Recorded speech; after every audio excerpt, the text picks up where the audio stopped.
Hey everyone, welcome to Princess of Gay. I'm your host Connie, and today we're here with a first impressions to Akiba Maid War. So this is a series that I'm gonna be honest with you, I already know I guess you could call it twist of. I already know the big surprise of it. And it's actually the reason I want to check it out. I know almost nothing else of this series. Um, except for that aspect, and I guess like the general gist of the main character's starting motivation. Um, like I said though, it's that stuff that actually got me interested in it. And even knowing about that ahead of time, I don't think it'll necessarily ruin it if it is still good. Um, because it seems like this could be just one of those anime that is just fun. I believe it's about 12 episodes long, and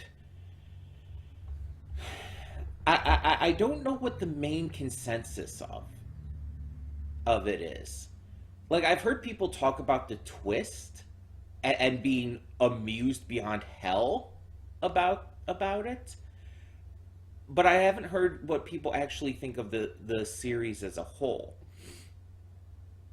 I also don't know if there's any plans to do any more seasons or if it is just a one and done. But it is something I at least want to check out. And so I thought, at first impressions, that is what we do these for. To check a series out that I'm not quite sure what I'm going to think of. That I want to give a chance to before I actually, try to dedicate myself to it. um, so we're gonna see what this is like, and hopefully it ends up being pretty good, and it can just be another thing added to my list, my ever growing list. Um, but yeah, so I'm not going to reveal anything in these pre thoughts. If you're going into this with my reaction and everything, I want you to remain blind before it gets into all of that. Um, but we'll talk about it more in the afterthoughts, I guess. So let's just go into this and hope for the best. When the screen fades to black, pause this redirect and go to the description below. Follow the link to the reaction, and after you watch it, come back here to the redirect. And I got distracted by something. Hold on, where was I?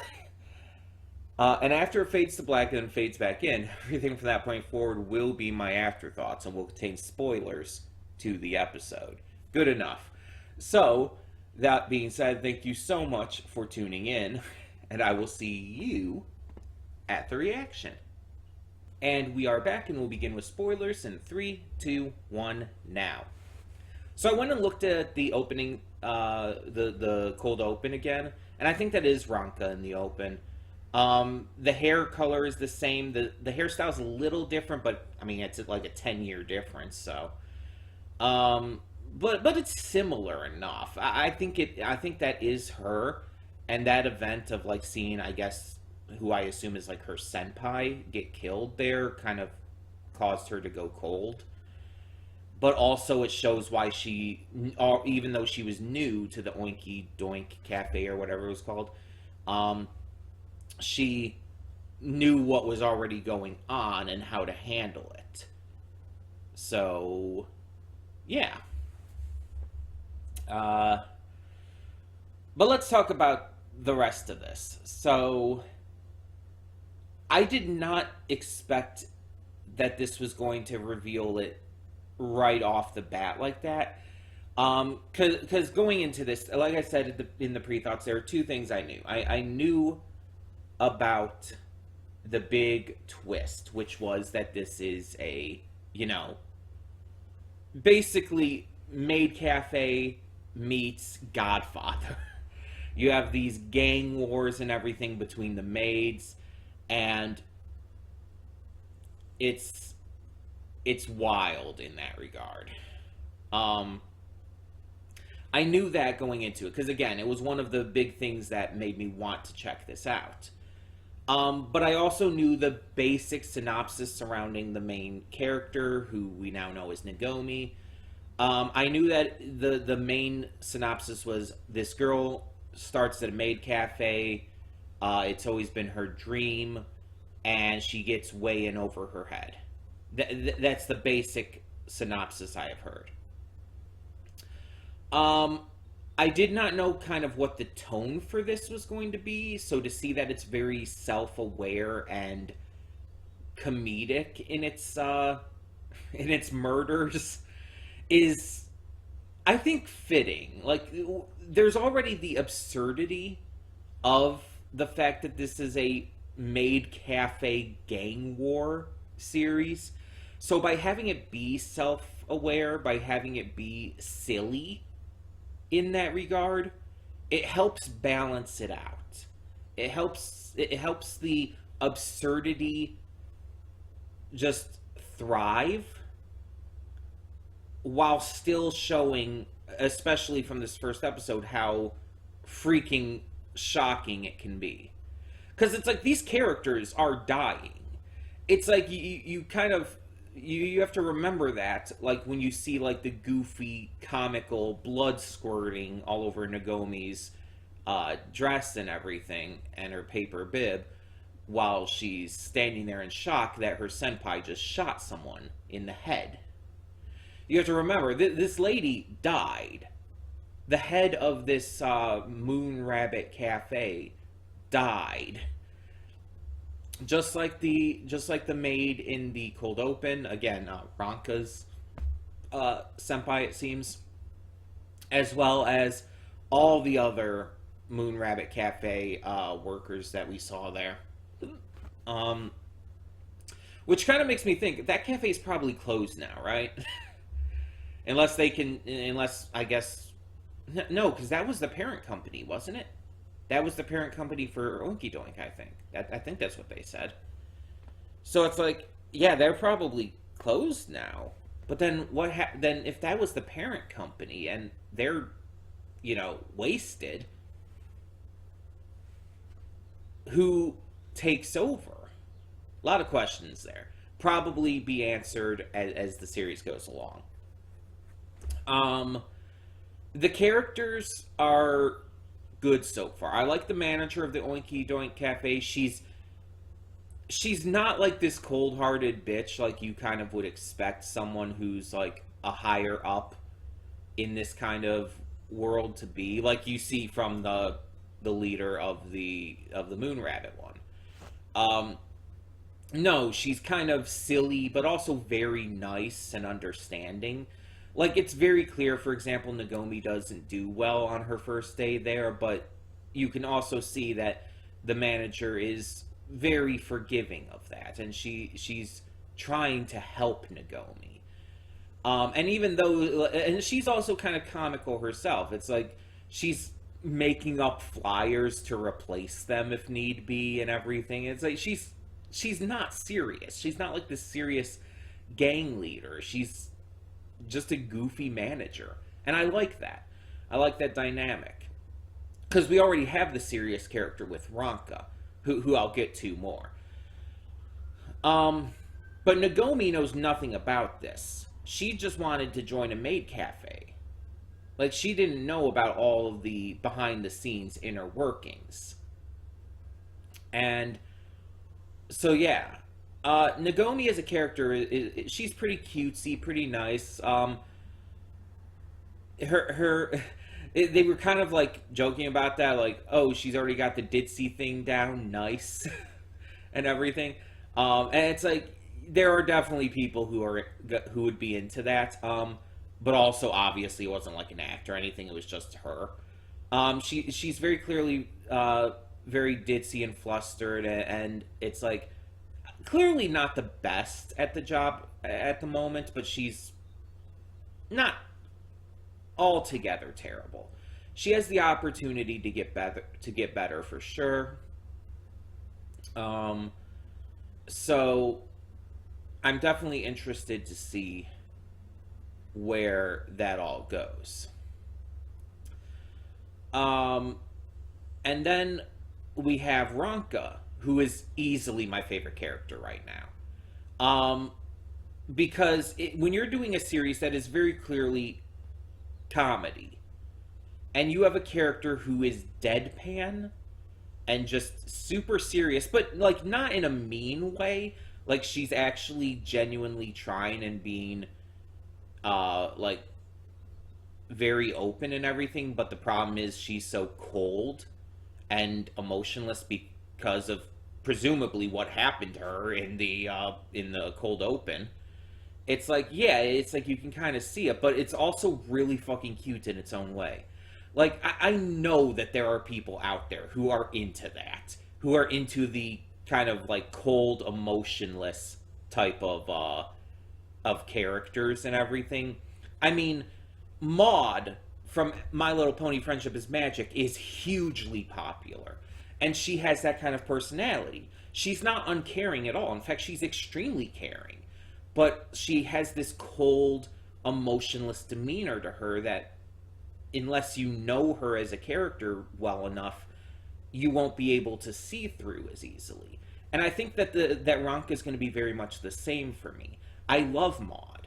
And so I'm able to see through that cold demeanor, and I'm able to understand her emotions a lot more. Like, I can tell when she's happy or sad or confused or whatnot. It's actually surprising to me how easy I can tell. So I'm thinking it's probably going to be the same with Ranka, or hopefully will be, because she seems like a very similar character to me. When she's like doing the like little hand symbols and cutesy lines and everything, while serving at the cafe and everything, it's like that is just unreasonably cute. It is just genuinely cute to me because she's so emotionless. It kind of, it's so funny that it wraps around to being adorable. If that makes any sense. I hope there's at least someone out there who understands what I mean with that. But yeah, it's like I really, really enjoy her so far. And the fact that she can be a stone cold badass at the same time is wonderful. I assume as the series goes on, she'll probably show more emotion. I assume that's where it's going, but I don't know for sure. I also like how the big, like, intimidating thing we see at the Moon Rabbit Cafe is the girl getting her pigtail chopped off. And it's like, I get the kind of symbolism there that they're probably going for, because it is a very symbolic thing to, like, cut off your hair and everything.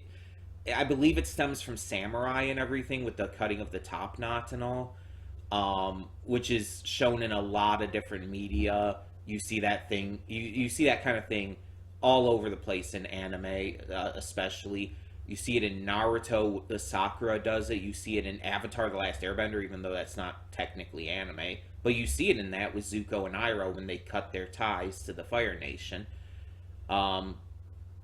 It's like it's a very symbolic gesture, and I feel the idea of someone else forcefully cutting it or forcing you to cut it yourself is a big insult. It's a slap in the face, symbolically, unlike the literal slaps in the face that Nagomi got, which, Jesus, those slaps actually had impact.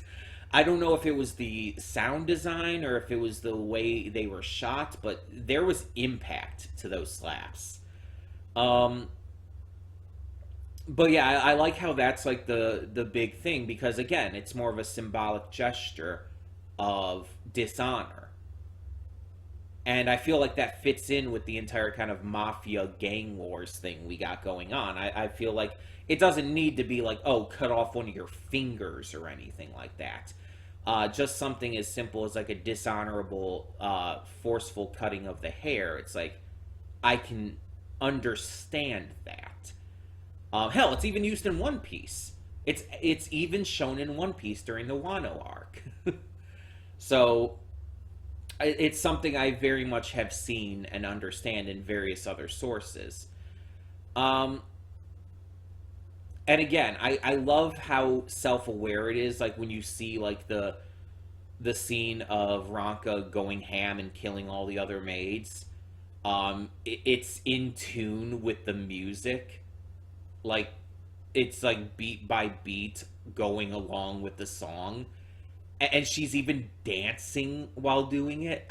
That's fucking hilarious. That's amazing.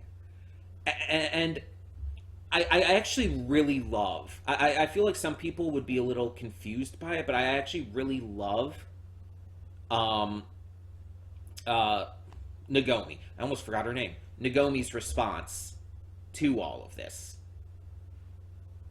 Because it is so diametrically opposed to the idea of all of this she had and to just everything she was prepared for, it put her into a state of shock.